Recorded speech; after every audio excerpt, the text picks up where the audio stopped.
पीछे एएनआई का camera height नहीं देता। आज इसकी खबरें पढ़ रहा था, क्या कह सकते हैं, बहुत अच्छा छाप लिया हम लोग। सभी मीडिया के साथियों का बहुत बहुत धन्यवाद कि वो आज की प्रेस वार्ता में पहुंचे। जैसा कि मैं यहाँ सदर 322 पे प्रत्याशी और आपके माध्यम से गोरखपुर के लोग अपने प्रत्याशी के विषय में जानना चाहते हैं, फिर प्रिंट मीडिया के माध्यम से हम लोग प्रयास करेंगे कि अपनी बातों को उन तक पहुँचा दें। लेकिन मैंने कल कहा था कि कुछ जो जरूरी चीज़ें हैं जिन पर बात होनी चाहिए, तो वो 5-6 पॉइंट है, पहले मैं उन पर अपनी बात रखूँगा, फिर जो आपके सवाल होंगे उनमें भी अपनी बात रखूँगा। तो धन्यवाद के साथ सबसे पहला विषय है, गोरखपुर यूनिवर्सिटी में एक बच्ची थी प्रियंका भाट, मैं पिछली बार जिनके घर आया था, उसमें 302 में मुकदमा दर्ज हुआ, कोई गिरफ्तारी नहीं हुई।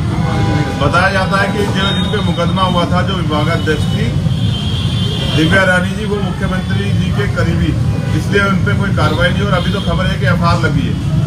उससे भी बड़ी बात ये है कि जो SC/ST एक्ट का कंपनसेशन का पैसा, 1 पैसा उनको नहीं दिया गया, क्योंकि अधिकारियों का कहना ये है कि अगर इनको पैसे मिलेंगे तो कोर्ट जाएंगे लड़ने के लिए, और अधिकारी चाहते हैं कि वो कोर्ट ना जाए।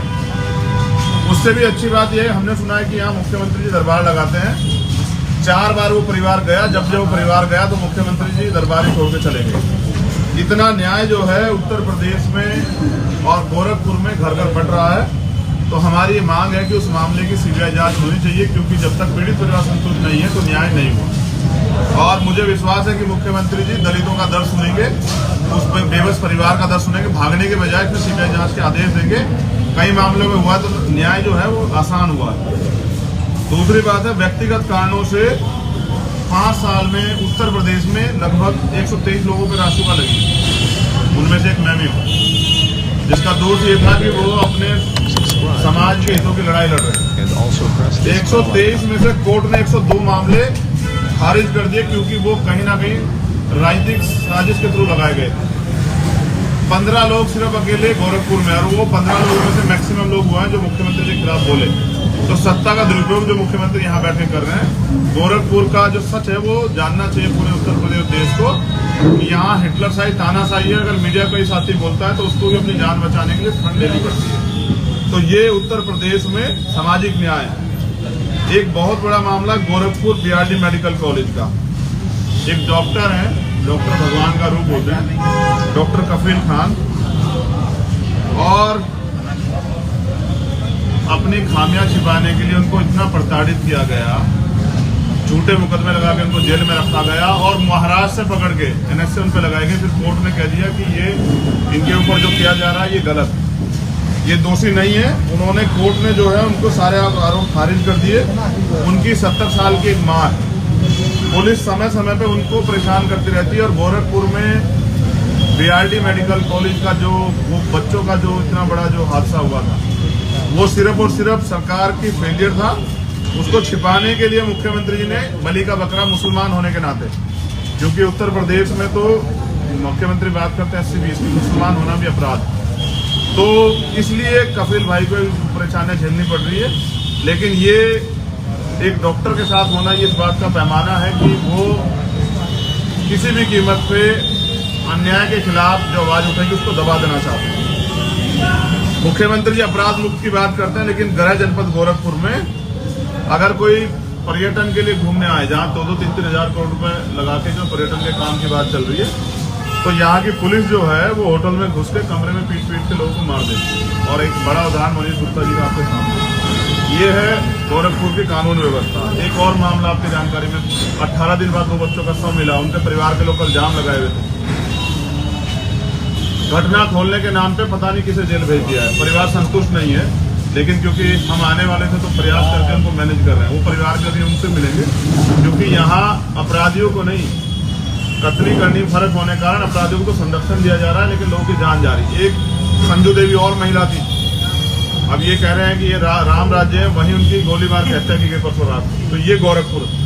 एक यहाँ प्रोफेसर हैं कमलेश गुप्ता जी, जो हिंदी विभाग दीनदयाल जो गोरखपुर विश्वविद्यालय है उसमें विभागाध्यक्ष के जिम्मेदार थे, उनको वो बनते विभागाध्यक्ष, उनको रोकने के लिए वहां के कुलपति ने साजिश करके उनको निलंबित कर दिया। वो आंदोलन कर रहे हैं, वो पिछड़े वर्ग से आते हैं, इसलिए कुलपति जी नहीं चाहते कोई पिछड़े वर्ग का व्यक्ति यहाँ विभागाध्यक्ष बन जाए। उन्होंने तो एक घोषणा भी कर दी थी कि मैं शरीर त्याग दूंगा बसंत पंचमी वाले दिन। मैंने उनसे बात की, सर आप अध्यापक हैं, आप समाज का उदाहरण हैं, आप ऐसा कोई कदम मत उठाइए कि हम युवाओं के हौसले टूट जाए।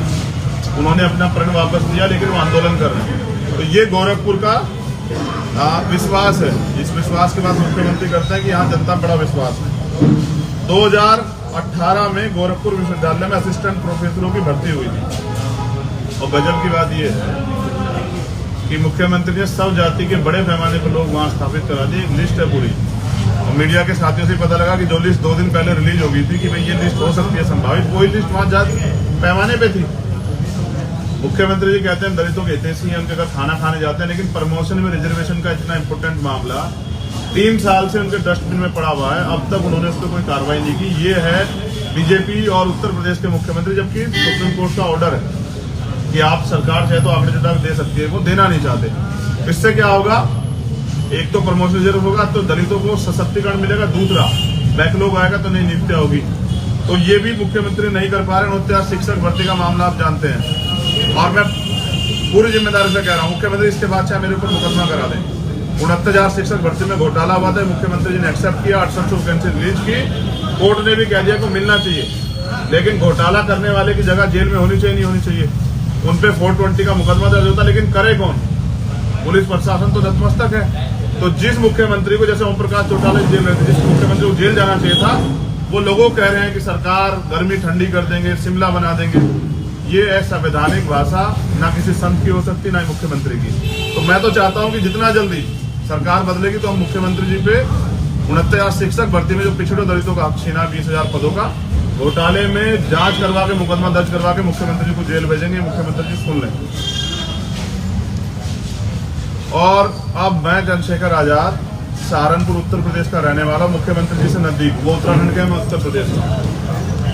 हम पिछले 5 साल यहाँ लड़ते रहे, और अब भी हम गोरखपुर लड़ने के लिए, क्योंकि हमने घोषणा की थी जहाँ से मुख्यमंत्री लड़ेंगे हम लड़ेंगे।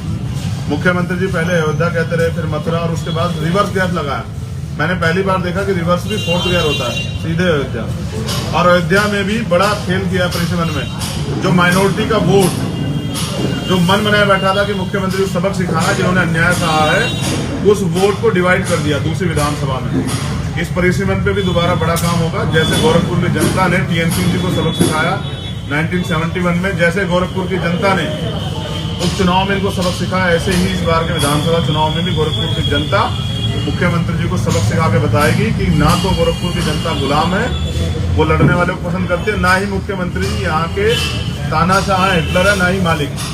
जनता जवाब देगी चुनाव में। चुनाव तैयार है, मैं लगातार यहाँ रहूंगा। और कल भी मैं कई मामलों में मिला था, यहाँ महिलाएं दर दर भटक रही है न्याय के लिए, थाने में रिपोर्ट नहीं दर्ज होती। अब ऐसा नहीं होगा। अब यहाँ नौजवानों का भाई उनके हक की लड़ाई के लिए, माओ बहनों का बेटा उनकी लड़ाई के लिए यहाँ मौजूद है। मैं कल गया था प्रियंका के घर, और ये मैं मीडिया के साथियों को दिखाना चाहता हूँ, ये विकास है गोरखपुर का, ये शहर है। आप अगर करीब से देखेंगे ना, देखिए, मैं दिखा देता हूँ, ये देखो, ये गोरखपुर का विकास है। दूध की नदियां बह रही है। ये प्रियंका जी की गली का है, शिवपुर शहबाज, कौन सी जगह? शिवपुर का, नगर नहीं है, शिवपुर शहबाज का। देखिए, ये गोरखपुर में दूध की गंगा नदियां बह रही है।